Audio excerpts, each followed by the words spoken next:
Y'all ready to be history? Get started. Welcome Hi.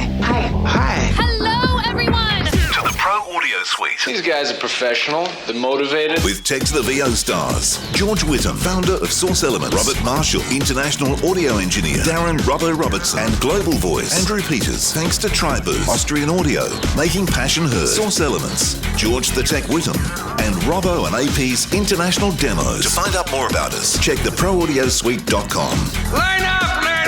Here we go. And welcome to another Pro Audio Suite, the first one of 2026. Or is it the second? Season 9. Season 9. I think it could be the second episode because I think we're doing another one for NAM. Yes. Do you think anybody's ever binged a bunch of seasons of ours? Don't know. Probably not. There was years ago someone downloaded the whole lot. Yeah, someone downloaded the whole back catalogue once. Yeah, Yeah. that was And bizarre. then posted it on another podcast channel? Probably. Probably fed it into their AI, I would Yeah. Probably. Yeah. Come to think Changed of the it, I should voices do and that. took the ownership. Yeah. Yeah, that's right. Mhm. Exactly. Yeah. Yeah. Anyway, thanks to Austrian Audio, making passion heard, and Tribooth. Don't forget the code TRIPAP 200 to get $200 off your Tribooth. Now, pre-Christmas, Robert was rather busy. He was in church. recording. He was in church. I went to church. That's right. Hallelujah. Recorded the Hallelujah chorus, actually. Yeah, there you go.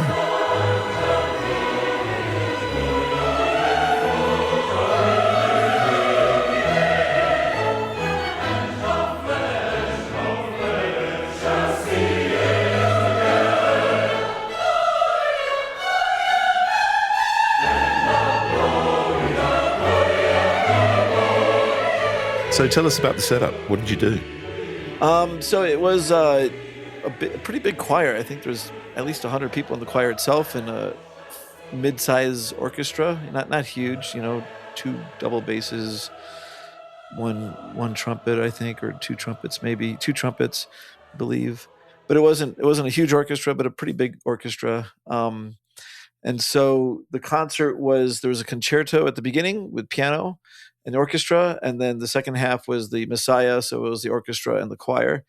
And the church was pretty big, so the orchestra at first, on the first setup, was up on the stage with the piano in front, and the second half was the Messiah, where the orchestra went down off the, I shouldn't say stage, the whatever, the sanctuary, the Podium.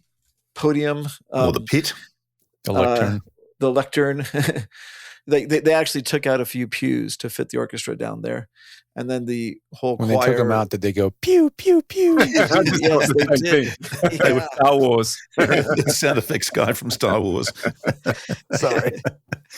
And then they had the choir up on the top. So the setup was basically pair of KM184s were the main pair for the choir, and they were also the close-up pair for the orchestra when it was the concerto.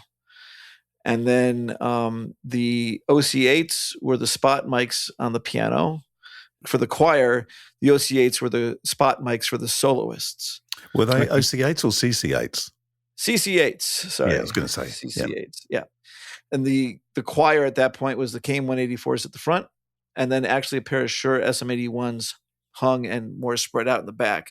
So all the mics were set up basically ORTF style, like a little space between them, and roughly at maybe a little bit wider than 90 degrees. Yeah. I think it's like 110, something like that. Yeah. Degrees.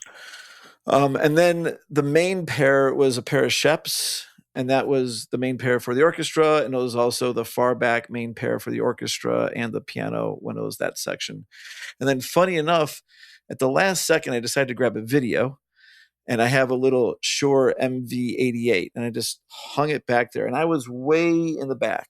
My setup was up in the choir loft, which they weren't using for the choir, but I was up in the choir loft, way in the back of the church. So I just set up my phone with this Shure MV88 stereo mic just to get a video. And when I mixed everything, I brought that audio in from that video, and it of course didn't time out right because different sample clocks.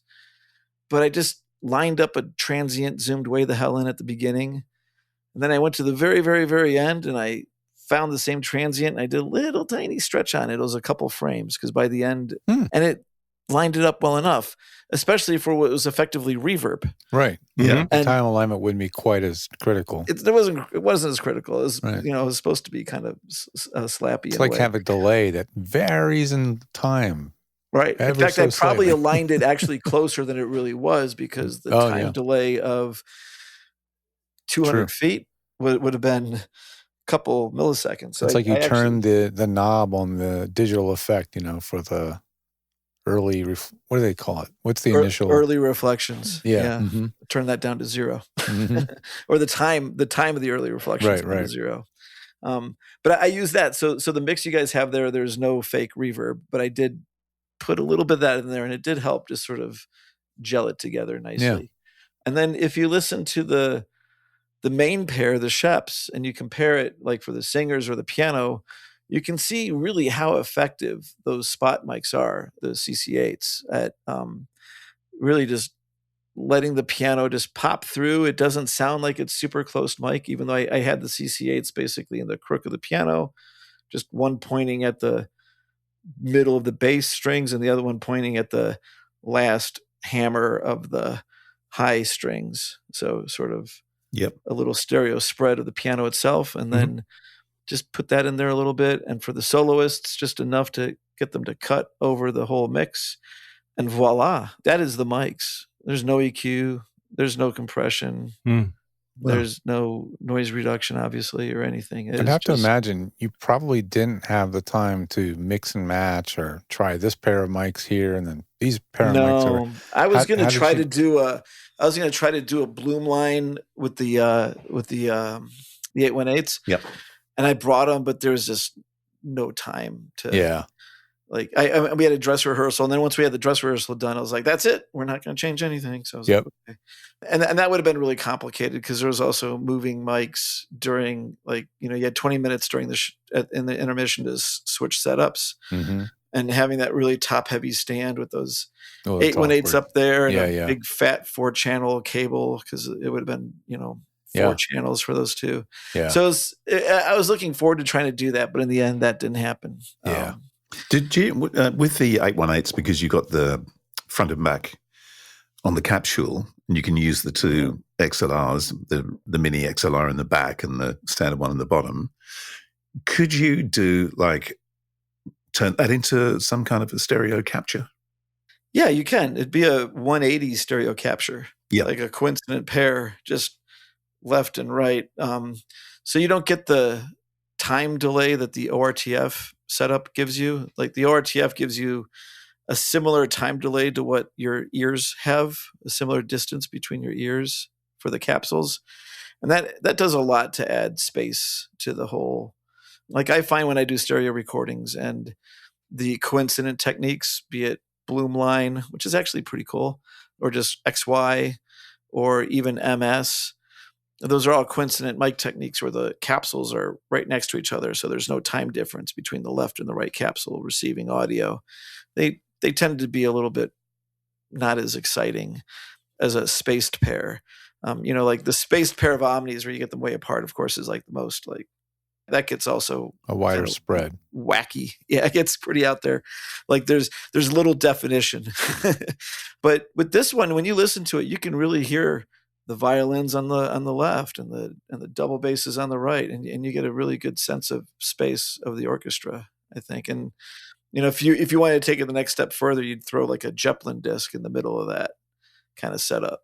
Like now tell us about what that's designed to do. Emulate more like human hearing or something? Yeah, it kind of starts to emulate what the head does, where the head blocks sound coming in from the left, and it hits the left side of your head, and your left ear hears it, and then your head is a big acoustic baffle.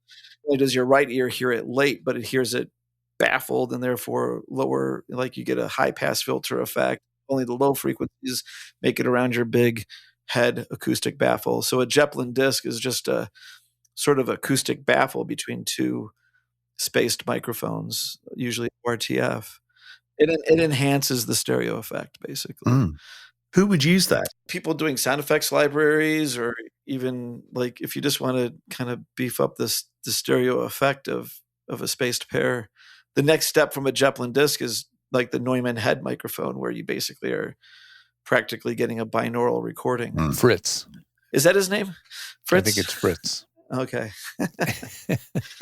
Yeah. Fritz is what they call baloney in Adelaide, isn't it? Isn't it Fritz? Yeah, They it call is Fritz, Devon? Yeah, Fritz. It's like a small goods thing. It's like a sausage. Yeah, but I think, don't you? So could you say, Fritz, like, baloney? Yeah, you could do. Yeah. Or what is it in Sydney? Is it Devon, isn't it? Devon. Yeah, it's Devon up here. Yeah. Yeah. My little 5 cents worth. You don't get much Devon or Fritz for 5 cents anymore. So how was the content used and distributed? Was it live stream? So it was live stream. So the setup was I actually used all the, mic plates up on the sanctuary stage area. So I was too lazy and I didn't bring 500 feet of cables. I didn't do that. So I just plugged short stereo runs into their stage plates and then brought them up. And they had a big analog Soundcraft up at the top of the choir loft. So I brought my splitter snake and I just picked off the mics from there and fed one back into the Soundcraft and the other one into my mic pre's. And we agreed that the Soundcraft would do the Phantom because it's a passive split. It's not a transformer. 2-wire, like split it out. And that's where I got the chance to use their SM81s that I didn't bring that were already pre-hung. I was like, hey, let me grab those too, So they split it and they sent that off live to YouTube and they did a mix off the board. Mm-hmm. And then I just did a garbage stereo mix into my Zoom 2-track as a safety, but recorded mainly everything into George. Pull up that picture of that Mac. Tell me what you see. Yeah, that's the very old G3? G4. Or G4 PowerBook. That is a G4 PowerBook laptop. With a FireWire cable coming out of it. Yeah. Yep. So the setup is mic pre's go into a Fostex 2424 or whatever. It's like literally a spinning hard disk recorder, 24 tracks. That's the backup recorder. ADAT optical out of that into a M Audio FireBridge, which then has FireWire going into that laptop.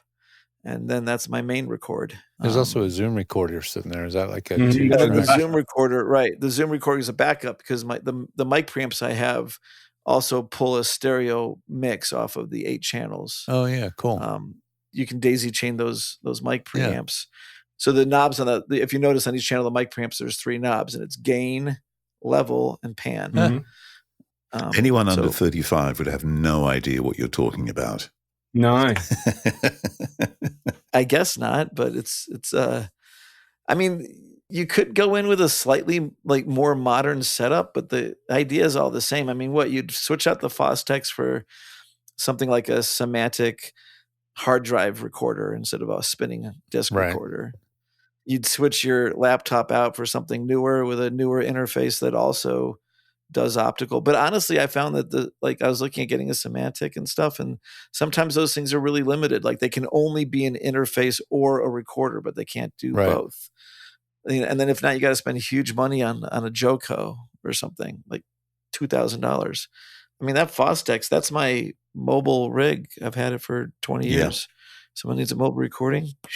Thing weighs 1,000 Maybe pounds. one of these days you can build a studio on wheels. I've done it. And you've done it too. Well, so I don't mean to hijack this, but the craziest thing happened. Speaking of remote recording, you see the screenshot right now? Oh yeah. I've got one of those ATIs. Yeah. I've got one of them. They're nice. So I met the owner of this. Yeah. I'm standing outside the Trader Joe's by the marina. It's the best Trader Joe's grocery ever because it's right on the marina. Like it's full of boats. So they just catch fish and bring it straight into the Trader Joe's. Right.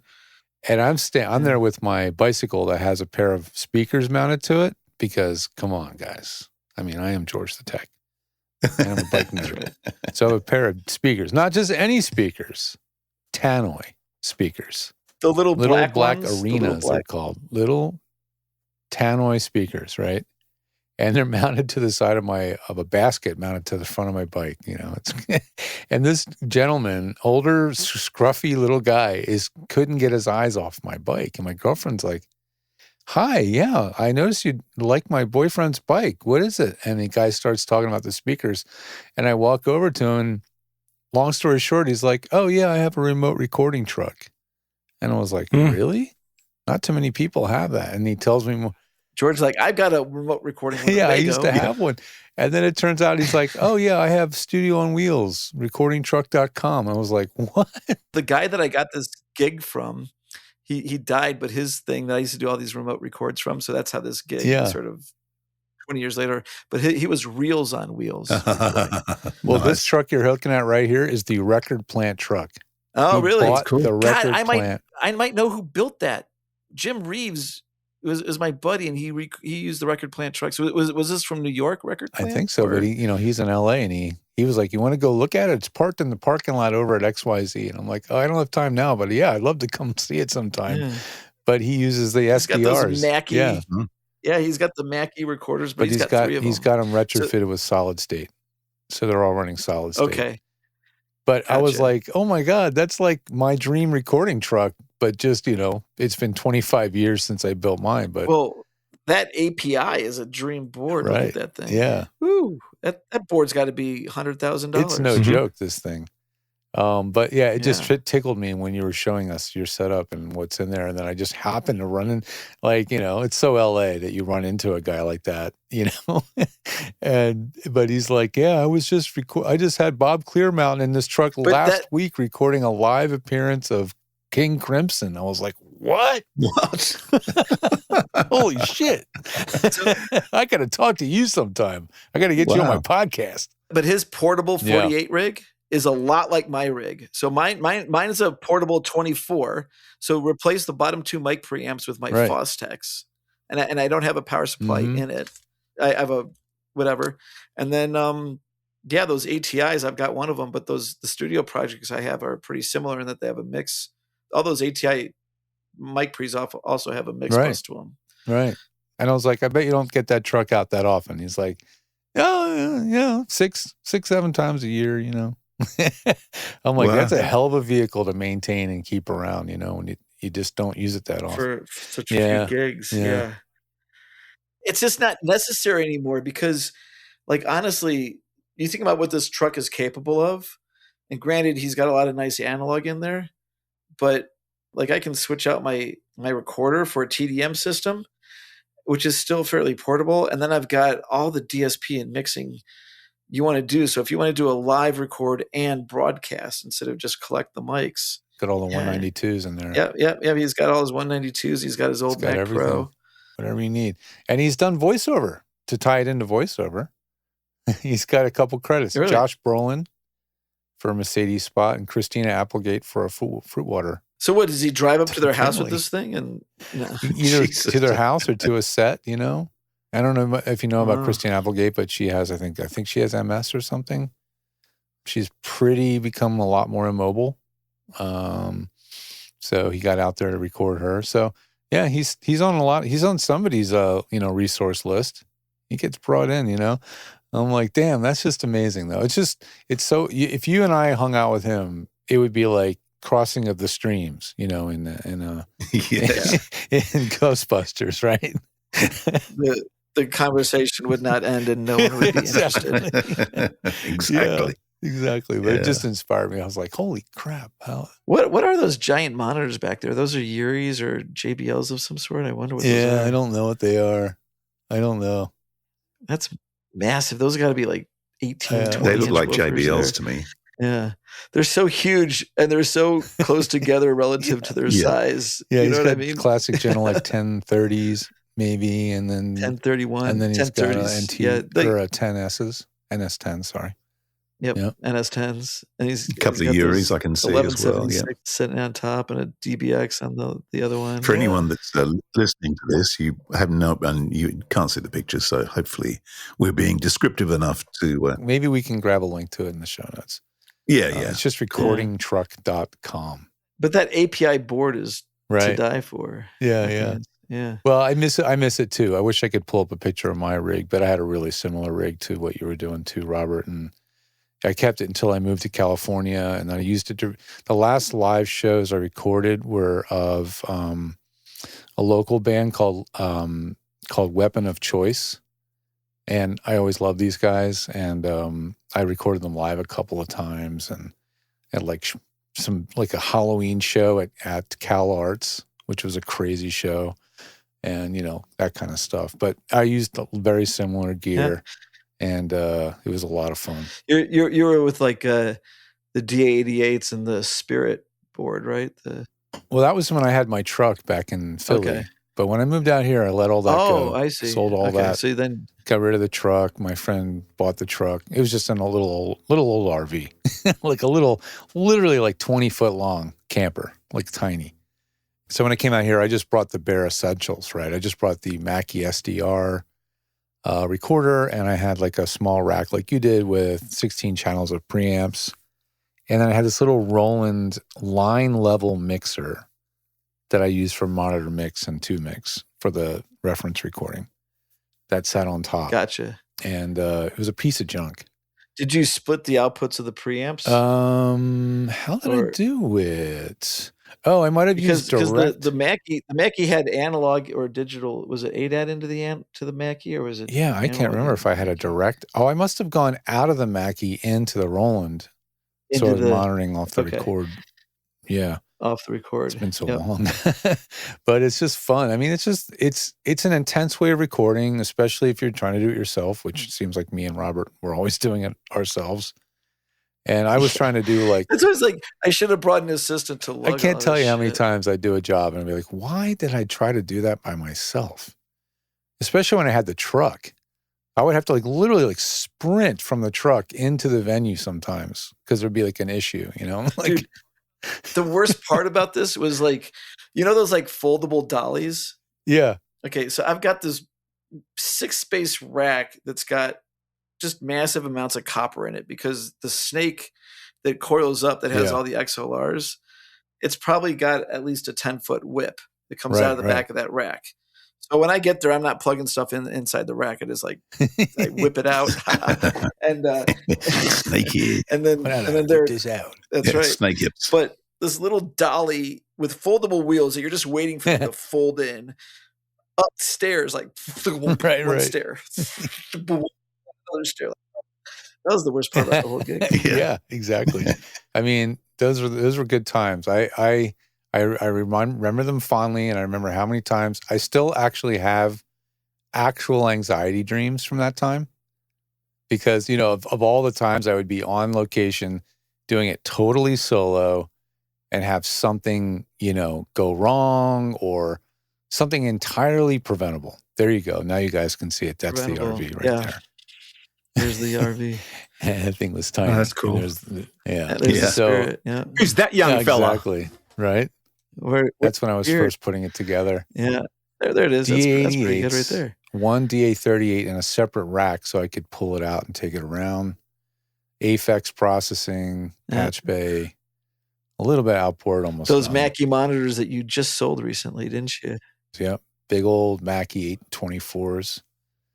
They don't look big in the picture, but those things were far bigger than they needed to be in an RV. They're big. Yeah. Back in the day, my radio days, we used to do OBs and we would have bands playing. And I remember there was one time just hearing you talking about having nightmares. I still have nightmares about this. There was a band in Australia who were big at the time called Boom Crash Opera. And I was working at Triple M in Brisbane.